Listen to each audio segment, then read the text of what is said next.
പ്രിയപ്പെട്ട ദൈവമക്കളെ, ഈ സമയത്ത് നമ്മൾ വലിയൊരു വചന ശുശ്രൂഷയ്ക്ക് വരികയാണ്. ഏറെ ശ്രദ്ധയോടെ എല്ലാവരും വചനം കേട്ട് കർത്താവിനെ ഏറ്റുപറയണം, എന്നിട്ട് പ്രാർത്ഥിക്കണം. പരിശുദ്ധാത്മാവിൻ്റെ ഉന്നതമായ കൃപാവരങ്ങൾ നമ്മളിലേക്ക് ഒഴുകാനായിട്ട് തീവ്രമായിട്ട് നമ്മൾ ആഗ്രഹിച്ച് പ്രാർത്ഥിക്കുകയാണ്. സ്വരമെടുത്ത് പറഞ്ഞേ ഹല്ലേലൂയ, പറഞ്ഞേ ഹല്ലേലൂയ. അപ്പസ്തോല പ്രവർത്തനം 3-ാം അധ്യായം 1 മുതൽ 10 വരെയുള്ള തിരുവചനം. ഒരു ദിവസം 1-ാം മണിക്കൂറിലെ പ്രാർത്ഥനയ്ക്ക് പത്രോസ് യോഹന്നാനും ദേവാലയത്തിലേക്ക് പോവുകയായിരുന്നു. ജന്മനാ മുടന്തനായ ഒരാളെ എടുത്തുകൊണ്ട് ചിലർ അവിടെ എത്തി. ദേവാലയത്തിൽ പ്രവേശിക്കുന്നവരോട് ഭിക്ഷയാചിക്കാനായി സുന്ദര കവാടം എന്ന് വിളിക്കപ്പെടുന്ന ദേവാലയ വാതിൽക്കൽ അവനെ കിടത്തുക പതിവായിരുന്നു. പത്രോസ് യോഹന്നാനും ദേവാലയത്തിലേക്ക് പ്രവേശിക്കുന്നത് കണ്ട് അവൻ അവരോട് ഭിക്ഷയാചിച്ചു. പത്രോസ് യോഹന്നാനോടൊപ്പം അവനെ സൂക്ഷിച്ചു നോക്കിക്കൊണ്ട് പറഞ്ഞു, ഞങ്ങളുടെ നേരെ നോക്കുക. അവരുടെ പക്കൽ നിന്ന് എന്തെങ്കിലും കിട്ടുമെന്ന് പ്രതീക്ഷിച്ച് അവൻ അവരെ നോക്കി. പത്രോസ് പറഞ്ഞു, വെള്ളിയോ സ്വർണമോ എൻ്റെ കയ്യിലില്ല.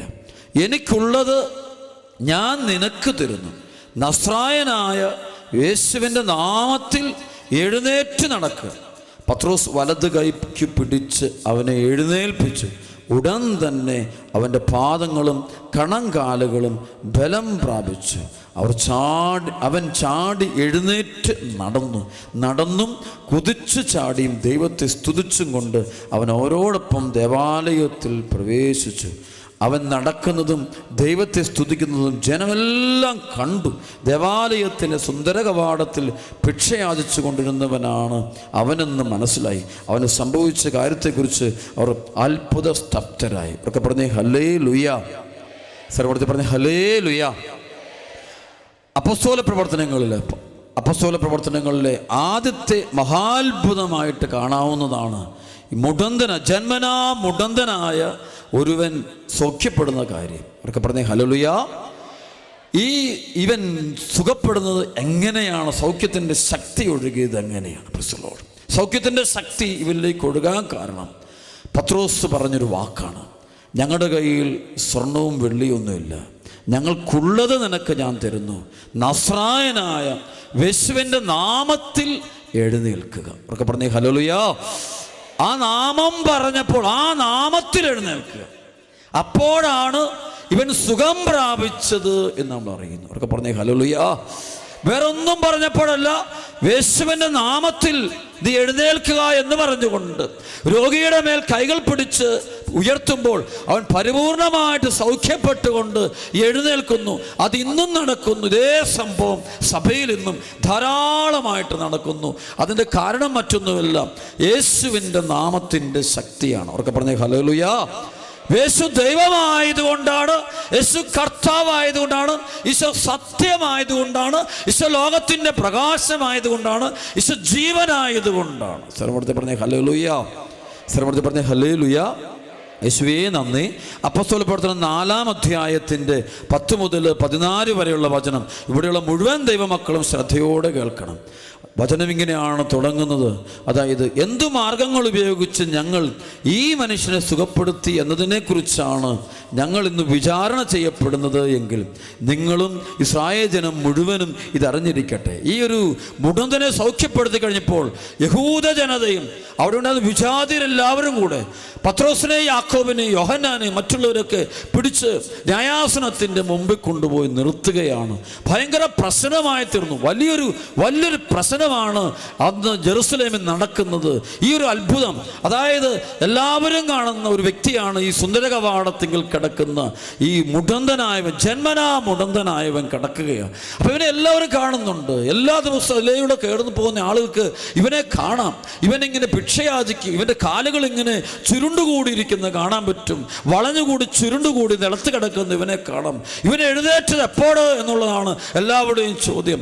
അപ്പോഴാണ് പറയുന്നത്, ഇവൻ എഴുന്നേറ്റത് പരിശുദ്ധാത്മാവ് നിറഞ്ഞ പത്രോസ്, പരിശുദ്ധാത്മാവിനെ നിറഞ്ഞ പത്രോസ് അവന് നേരെ നോക്കിയിട്ട് നീ നസ്രായനായ യേശുവിൻ്റെ നാമത്തിൽ എഴുന്നേൽക്കുക എന്ന് പറഞ്ഞപ്പോഴാ അവൻ്റെ കണങ്കാലുകൾക്ക് ബലംപ്പെട്ടത്, അവൻ്റെ കായ്കാലുകൾ നുവർന്നത്, അവൻ എഴുന്നേറ്റത്. ഈ സംഭവം ഒന്നോടെ നാട് മുഴുവൻ ഇളകിമറിയുകയാണ്.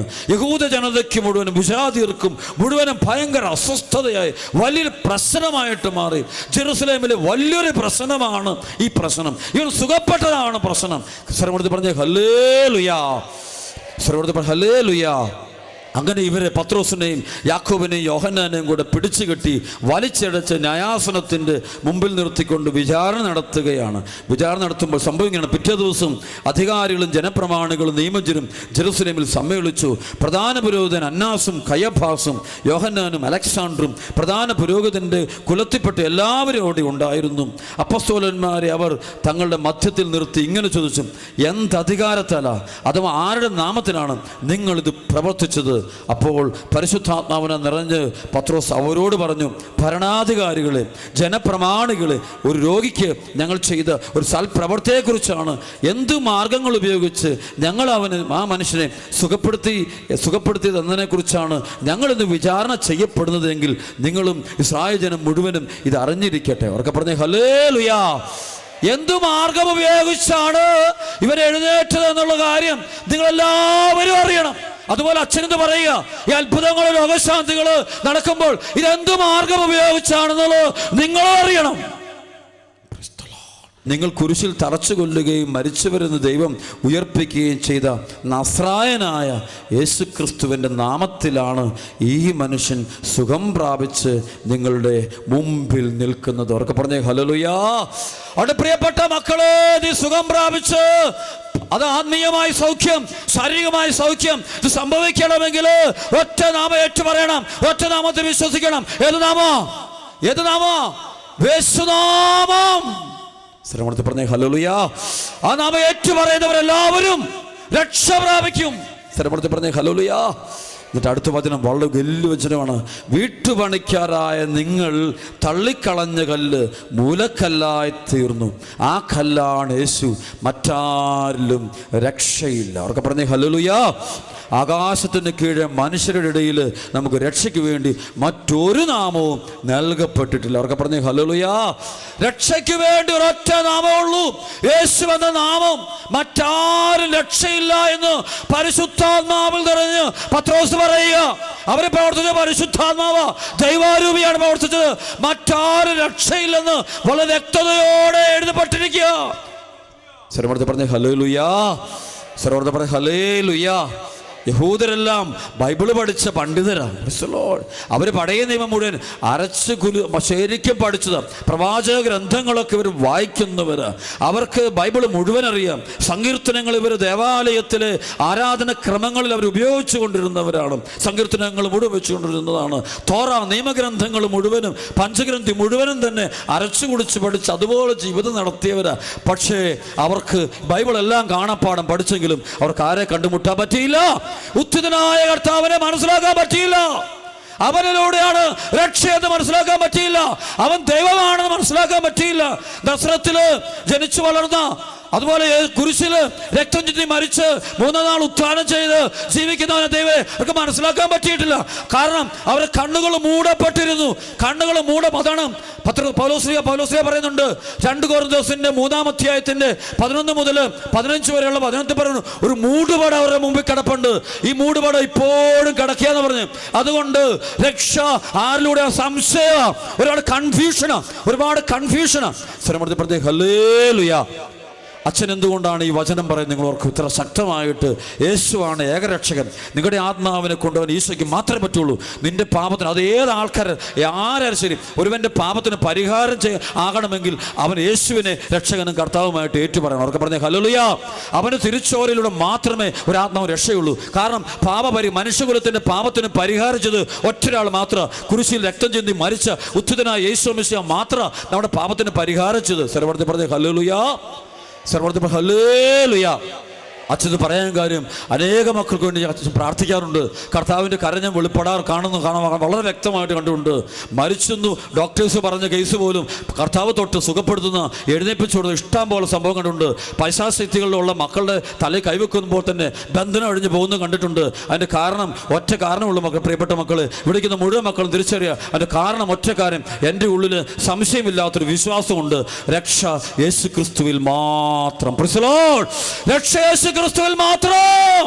ഈ വചനം നിങ്ങളുടെ ഹൃദയത്തിലേക്ക് നിറയ്ക്കണം. വചനം ഒരിക്കലും മറന്നേക്കരുത്. അതായത് വീട്ടുപണിക്കാരായ നിങ്ങൾ തള്ളിക്കളഞ്ഞ കല്ല് മൂലക്കല്ലായി തീർന്നു. ആ കല്ലാണ് യേശു. മറ്റാരിലും രക്ഷയില്ല. ആകാശത്തിന് കീഴെ മനുഷ്യരുടെ ഇടയിൽ നമുക്ക് രക്ഷയ്ക്ക് വേണ്ടി മറ്റൊരു നാമവും നൽകപ്പെട്ടിട്ടില്ല. സ്വരമടുത്ത് പറഞ്ഞ ഹല്ലേലൂയ. അവിടെ പ്രിയപ്പെട്ട ദൈവമക്കൾ, ഒരു കാര്യം, നിന്റെ ജീവിതത്തിൽ അത്ഭുതങ്ങൾ, അടയാളങ്ങൾ, രോഗശാന്തികൾ, വിടുതൽ ഒക്കെ സംഭവിക്കണമെങ്കിൽ, നിന്റെ ഹൃദയത്തിൽ ദൈവത്തിന്റെ അനുഭവം കിട്ടണമെങ്കിൽ, ഈശോയുടെ ശക്തി നിനക്ക് അനുഭവപ്പെടണമെങ്കിൽ, നീ ഇങ്ങനെ പറയണം: സ്വർണമോ വെള്ളിയോ എൻ്റെ കയ്യിലില്ല, എനിക്കുള്ളത് ഞാൻ നിനക്ക് തരുന്നു. നസ്രായനായ യേശുവിന്റെ നാമത്തിൽ എഴുന്നേക്ക്. അത് അതിനകത്ത് വെള്ളം ചേർക്കാത്ത വിശ്വാസം, ഉറച്ച വിശ്വാസം. സ്ഥിരമടുത്ത് പറഞ്ഞേ ഹല്ലേലൂയ. അച്ഛനിത് പറയുന്നത് ഒരുവന്റെ ആത്മാവിന്റെ രക്ഷയെ കരുതിയാണ്, ഒരുവന്റെ ജീവിതത്തിൽ ദൈവാനുഭവം കിട്ടാണ്. അവിടെ ശുശ്രൂഷയെന്ന് കർത്താവിനെ ഒരുപാട് കൊണ്ടുപോയി, ലോകരാജ്യങ്ങൾ ഒരുപാട് കൊണ്ടുപോയി, ലക്ഷക്കണക്കിന് ആളുകൾ സുവിശേഷം പ്രസംഗിച്ചു. പ്രാർത്ഥിക്കുമ്പോൾ കർത്താവ് അത്ഭുതം പ്രവർത്തിക്കുന്നു, അടയാളം പ്രവർത്തിക്കുന്നു, രോഗശാന്തികൾ പ്രവർത്തിക്കുന്നു. സാത്താന്റെ അടിമത്ത് കഴിഞ്ഞ് ഒത്തിരി മക്കളെ കർത്താവ് മോചിപ്പിച്ചു. ഇതെല്ലാം ഞാൻ ആരെയാണ് വിളിക്കുന്നത്? അവനാ ചെയ്തത്. ഞാൻ അവരെ മാത്രമേ വിളിച്ചിട്ടുള്ളൂ, വേറെ ആരെയും വിളിച്ചിട്ടില്ല, ഇന്നേവരെ വിളിച്ചിട്ടില്ല. അവന്റെ നാമം മാത്രം ഏറ്റു പറയുന്നവൻ രക്ഷപ്പെടും. അവന്റെ നാമത്തെ ചെറുതാക്കരുത്. അവന്റെ നാമത്തെ ഉയർത്തുന്നവന് അഭിഷേകം കിട്ടും. അവന്റെ നാമം ഏറ്റു പറയുന്നവർക്ക് രക്ഷ ഉറപ്പ. ബന്ധനമടിയും, സാത്താന്റെ ഭരണം തീരും. അത് ഏറ്റു പറഞ്ഞാൽ മതി. കുടുംബത്തിൽ യേശുവേന്ന് വിളിച്ചാൽ മതി. ആ കുടുംബത്തിലെ ബന്ധനം വഴിയും കെട്ടഴിയും. യേശുമിശിഹായുടെ അത്ഭുതകരമായ കരം കാണാൻ എനിക്ക് നിങ്ങൾക്ക് സാധിക്കണമെങ്കിൽ ഈ ഒരു വിശ്വാസം ഹൃദയത്തിൽ അടി ഉറച്ചുണ്ടായിരിക്കണം. ഈ ഒരു വിശ്വാസം ആണ്ട് വീട്ട് വ്യതിചലിക്കരുത്. ആരൊക്കെ എന്തൊക്കെ പറഞ്ഞാലും വ്യതിചലിക്കരുത്, ഒന്നിനും വ്യതിചലിച്ചേക്കരുത്.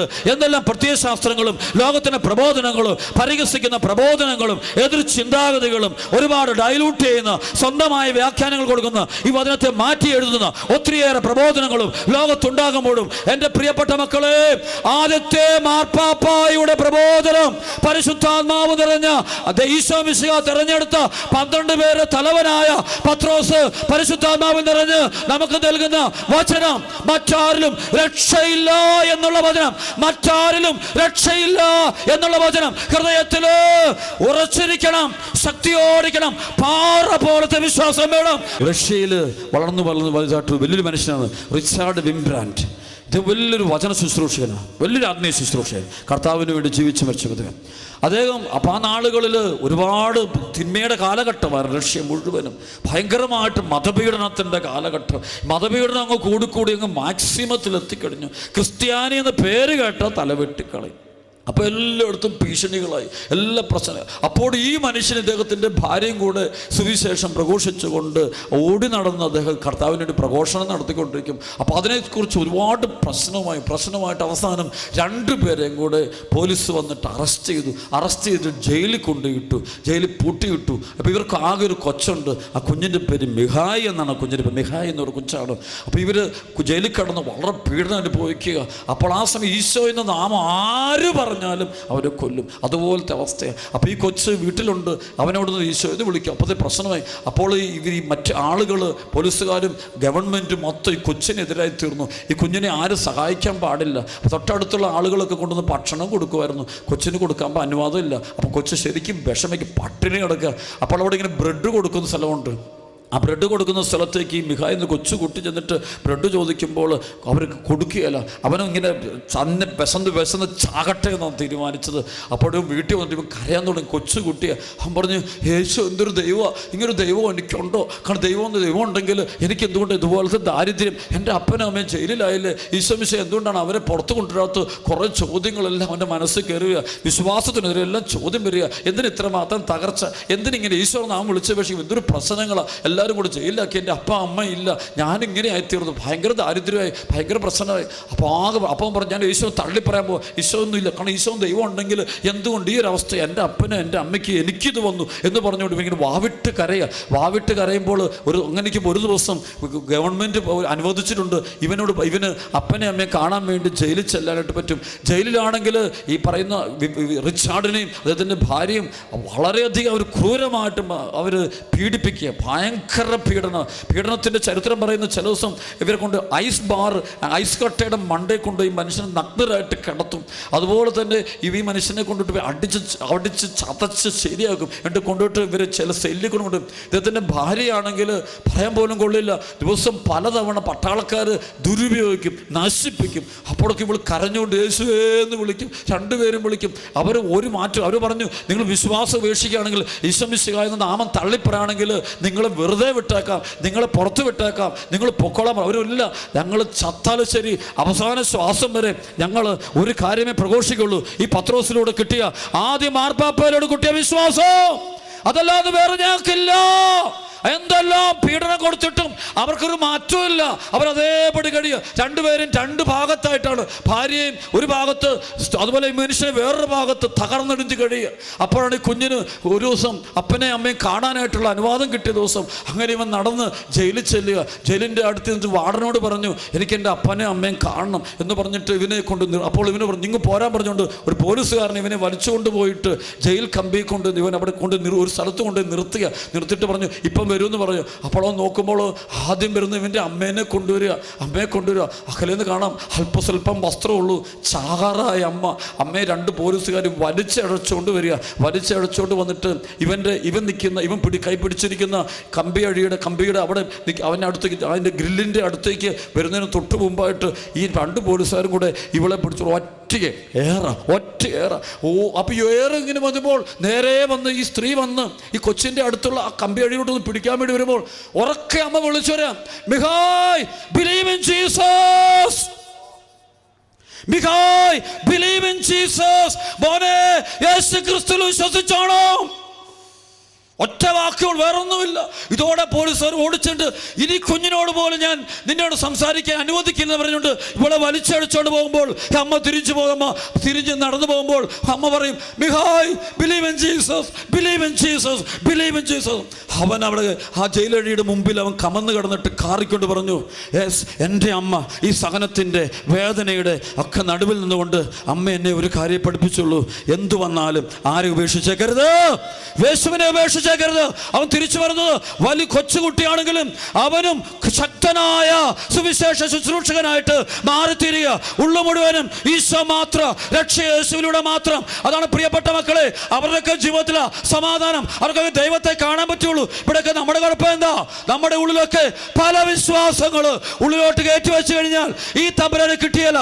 ആ വെറുതെ നമ്മളൊക്കെ കാപട്യ പുറമെ കാണിക്കുന്നുള്ളൂ, പേടിയാ, നമുക്ക് ഈശോ ഏറ്റുവരാൻ ധൈര്യമില്ല, അഭിഷേകമില്ല. അതിനുവേണ്ടി പ്രാർത്ഥിക്കണം. അതുകൊണ്ട് നമ്മുടെ ഹൃദയത്തിൽ ഉറച്ച വിശ്വാസത്തോടെ ഏറ്റുപറയണം, യേശുവിൽ മാത്രമാണ് രക്ഷ.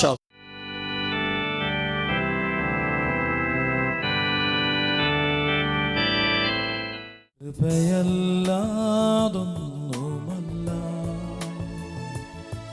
എൻ്റെ വീണ്ടെടുപ്പിൻ കാരണം, കൃപയാലാണ് ജീവിതം, അതെന്നാനന്ദം അതിമധുരം. ബലഹീനതയിൽ തികയും ദൈവശക്തിയൻ ആശ്രയമേ, ബലഹീനതയിൽ ദിനവും യേശുവേ ഞാൻ പ്രശംസിച്ചിടും. കൃപയതിമനോഹരം, കൃപ കൃപ അതിമധുരം. അനുഗ്രഹിക്കണം കർത്താവേ, കൃപയിൽ ഞാൻ ആനന്ദിക്കും. ഓരോ മകനെ മകളെ അനുഗ്രഹിക്കണം. കൃപയിൽ ഞാൻ ആശ്രയിക്കും. കൃപയ്ക്ക് മേൽ കൃപ വർഷിക്കണം ഈശോ. കൃപയിൽ ഞാൻ ആനന്ദിക്കും. ഉന്നതന സൗഖ്യം കൊടുക്കണമേ. കൃപയിൽ ഞാൻ ആശ്രയിക്കും. സൈന്യബഹുത്വത്താൽ രാജാവിന് ജയം പ്രാപിപ്പാൻ സാധ്യമല്ലേ? വ്യർത്ഥമാണി സൈന്യമെല്ലാം, വ്യർത്ഥമല്ലൻ പ്രാർത്ഥനകൾ. നിന്നിൽ പ്രത്യാശ വൈപ്പവർമേ, നിന്റെ ദയയെന്നും നിശ്ചയമേ. യേശുവേ നിൻ വരവതിനായി കാത്തു കാത്തു ഞാൻ പാർത്തിടുവേ. കൊടുക്കണം കർത്താവേ. ജയം ജയമേശുവിന്, വ്യാപരിക്കട്ടെ. ജയം ജയം കർത്താവിന്, അനുഗ്രഹിക്കണേ. ജയം ജയം രക്ഷകന്. ഹല്ലേലൂയാ ജയമെന്നുമേ. ജയം ജയം രക്ഷകന്. ഹല്ലേലൂയാ ജയമെന്നുമേ. കർത്താവേ, അങ്ങയുടെ കരങ്ങളിൽ എല്ലാ മക്കളും തരുന്നു.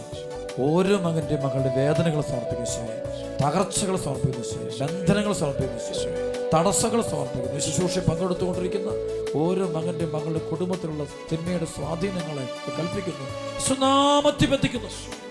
ഹൃദയം തകർന്നവർക്ക് കർത്താവ് സമീപസ്ഥനാണ്. പ്രിയപ്പെട്ട ദൈവമക്കളെ, നമ്മുടെ കർത്താവിന്റെ കരങ്ങളിൽ നമ്മുടെ വേദന മുഴുവൻ ഇറക്കി വെക്കാം, നമ്മുടെ കണ്ണുനീര് മുഴുവൻ ഇറക്കി വെക്കാം, അവസ്ഥകൾ മുഴുവൻ പറയാം. തമ്പുരാനെ ഉപേക്ഷിക്കരുത്, കർത്താവെ മാറ്റി നിർത്തരുത്. അങ്ങയുടെ ഞങ്ങൾ വിശ്വസിക്കുന്ന ദൈവമേ, തിരുവോസ്തയിൽ അങ്ങയുടെ ഉള്ള സാന്നിധ്യം ഞങ്ങൾ വിശ്വസിക്കും തോറും ഞങ്ങൾ അങ്ങയുടെ വാഗ്ദാനങ്ങൾ അനുഭവിക്കുക. അങ്ങയുടെ വചനത്തിലും അങ്ങയുടെ സാന്നിധ്യത്തിലും ഞങ്ങൾ വിശ്വസിക്കുന്ന ഉദാസിയുള്ള അങ്ങ് സാന്നിധ്യം വിശ്വസിക്കുന്നതോറും അങ്ങയുടെ കരം കാണാൻ ഞങ്ങൾക്ക് കൃപ തരുന്ന നന്ദി പറയുന്നു. ഓരോ ദിനത്തിലും അങ്ങയുടെ സാന്നിധ്യം കാണാൻ അനുഭവിക്കാൻ കൃപ തരുന്ന നന്ദി പറയുന്നു. ഓരോന്നിനും നന്ദി പറയുന്നു. അങ്ങനെ വലിയ ഇടപെടലിനോട് നന്ദി പറയുന്നു. അങ്ങനെ ശക്തമായ പ്രവർത്തനം നന്ദി പറഞ്ഞു. സ്തുതിക്കുന്ന കർത്താവ്, തടസ്സങ്ങൾ മാറ്റുന്നു, ബന്ധനം അടിക്കണം, സാധാരണ ശക്തികൾ ബന്ധിക്കുന്നു, ശ്വാസിക്കുന്ന ബഹിഷ്കരിക്കുന്നു, കെട്ടഴിഞ്ഞു പോകട്ടെ, പൈശാചിക പീഡകൾ വിട്ടുപോകട്ടെ. വിശ്വാസത്തോടെ ഈ ശുശ്രൂഷ പങ്കെടുത്തുകൊണ്ടിരിക്കുന്ന മുഴുവൻ മക്കൾക്കും ദൈവത്തിന്റെ വചനത്തിലുള്ള വിശ്വാസം കൊണ്ട് നിറയട്ടെ, അഴിഞ്ഞു പോകട്ടെ, തടസ്സം നടട്ടെ. 10,000 ലക്ഷക്കണക്കിന് മക്കള് ദൈവത്തിന്റെ മഹത്വം അനുഭവിക്കാൻ ഇടയാകട്ടെ, മഹത്വം അറിയട്ടെ, അനുഭവിക്കട്ടെ. Hallelujah, hallelujah. സ്തുതിക്കുന്ന ആരാധന, ആരാധന, സ്തുതിക്കുന്ന നന്ദി പറയുന്നു.